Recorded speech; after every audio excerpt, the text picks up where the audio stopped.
নমস্কার বন্ধুরা, আজকে আমরা এসে গেছি কাঁথির নতুন একটা ধাবাতে। দেখতেই পারেন এখানে অনেক রকম খাবার পাওয়া যায়। এটা হচ্ছে আলুর দম।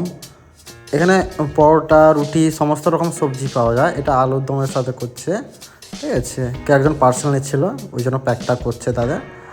এরপরে আস্তে আস্তে আমি আপনাদেরকে খাবারের সবগুলো দেখাচ্ছি, কী কী খাবার পাওয়া যায় এখানে।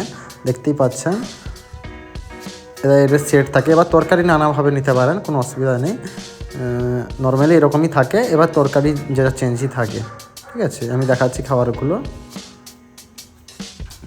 এটা হচ্ছে কাঁথিতে, কাঁথি ওয়েস্ট বেঙ্গল কাঁথিতে, রাজাবাজারের কাছে এই দোকানটা, ঠিক আছে। তো আপনারা যারা যারা আসেন এবং খুব ভালো এবং খুব সুস্বাদু খাবার তৈরি করে, দেখতে পারেন। আমি খাবারগুলো দেখাচ্ছি। এর মধ্যে পরোটা থাকে, এটা আলুর দম, মাংস আছে, চিকেন, এটা ওই ছোলার ডাল টাইপের আর কি। অনেক রকম খাবার পাওয়া যায়, ঠিক আছে।